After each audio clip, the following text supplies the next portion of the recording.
was supposed to go to the Serial Killer Expo in the RDS until the fuel protests disturbed travel. They never refunded me or rescheduled the tickets even though I got onto them. What this seemed to display was recreations of homes of some of America's most infamous serial killers: John Wayne Gacy, Jeffrey Dahmer, Ted Bundy, Ed Gein. Ed Gein is a name that comes up a lot in terms of horror movies. There's a lurid history of his crimes going on to inspire filmmakers in both meritable and unsavory ways. I'd also have been less familiar with his story than the others, so I was interested in learning more and doing some research. I've honestly been a bit of a wimp in terms of horror movies for a lot of my life. I could get into The Shining because that was more abstract. Halloween is really classy and reserved. For some reason sci-fi horror never triggered my sensibilities. Alien and Predator are two of my favourite movies.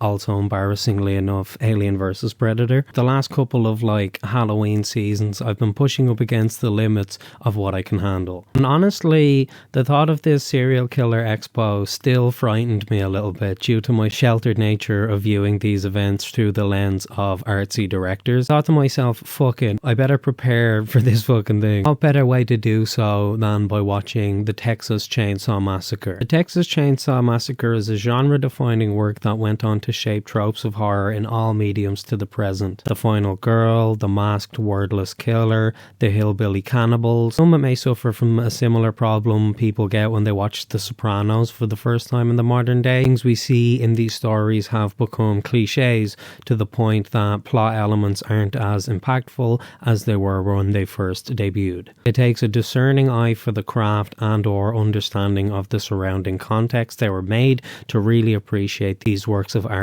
Texas Chainsaw Massacre is, however, at a surface level glance, a salacious work of cynical exploitation. It, much like Fargo, begins with a tag saying that this story is based on true events, when it was not. The Coen brothers did this as a means of helping the audience suspend disbelief in the somewhat out there sequence of events that unfold. Tobe Hooper's intention seems more to be for the purpose of trying to scare and unsettle the audience. I don't think it's even necessarily vital for the film to have it in there. While Gain's grisly habit of robbing graves to make pieces of furniture and clothing out of human remains did actually happen, and it did actually inspire the film, there's no direct one-to-one.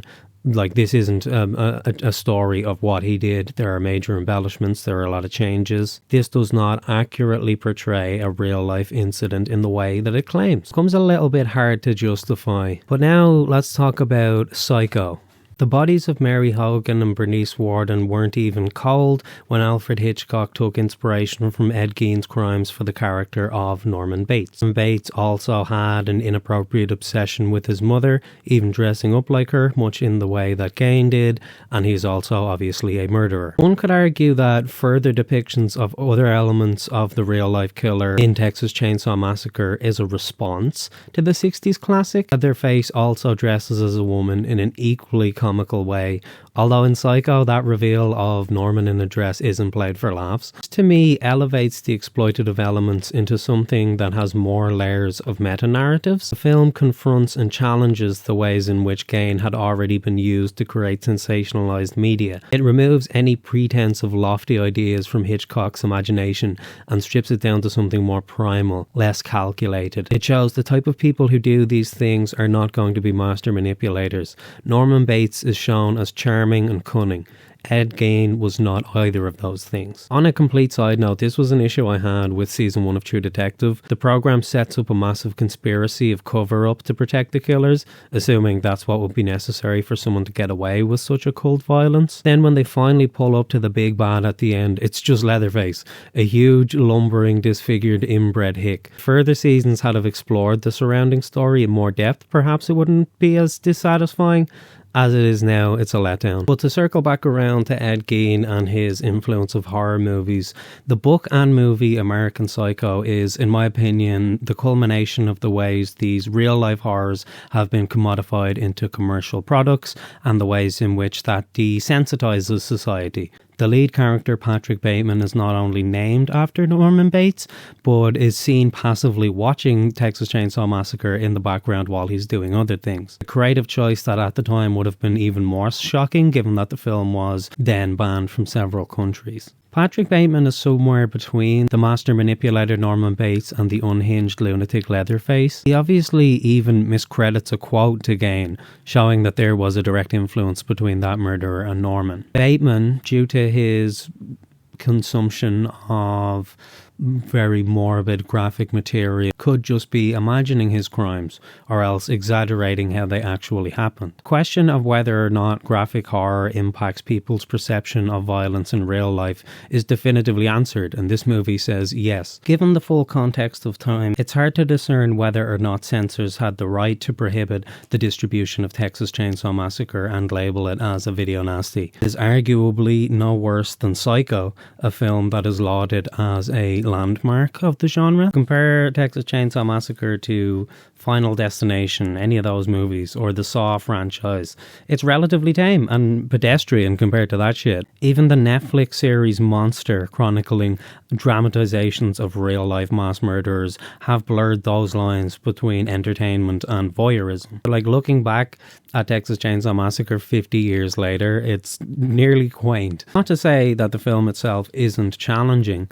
The final act was designed to specifically be a continuous auditory assault and onslaught. Even the beginning puts preconceived ideas up for discussion. When Franklin falls over while taking a piss, that segment alone sets him up as he's going to be the most vulnerable character in the movie. So the fact that they refer to him as an invalid in the opening crawl. However, as soon as they start interacting with the hitchhiker, we see that Franklin is the most clued in person in that van. The hitchhiker, who can walk, is clearly more disabled than Franklin. So now the audience are confronted with the ways in which physically disabled people are treated versus the ways that mentally ill people are treated. Franklin is also the only character who remains suspicious and wary from like that point on until the end of the movie. He never stops. And like, those are always my favourite characters in horror movies, the ones that are just correct. Even when he's in the van with everybody else, he's the only person that attempts any kind of like de-escalation or socializing with the hitchhiker in a means of like trying to make the situation less uncomfortable for everybody. Everyone else just watches on. Violence against women has been discussed as an issue within Texas Chainsaw Massacre,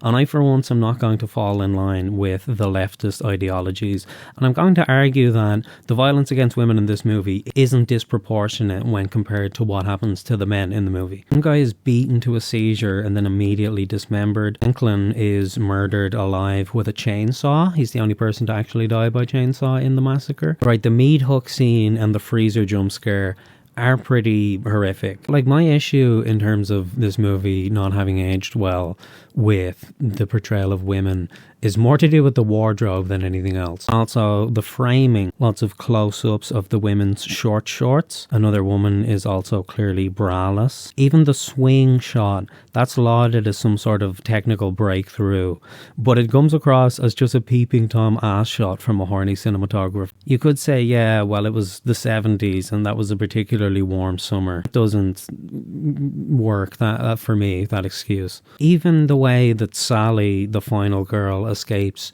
I was so disappointed by. She has no active role in it. She just kind of wriggles free and runs somehow without any explanation. I would have much preferred if she had the knife that was set up earlier, Franklin's knife that got lost, and she like cut herself free, or she stabbed one of them and that's how she escaped. I feel like then the really powerful and impactful shot of her in the back of the truck laughing would have been a little bit more earned than the way it plays out in the movie.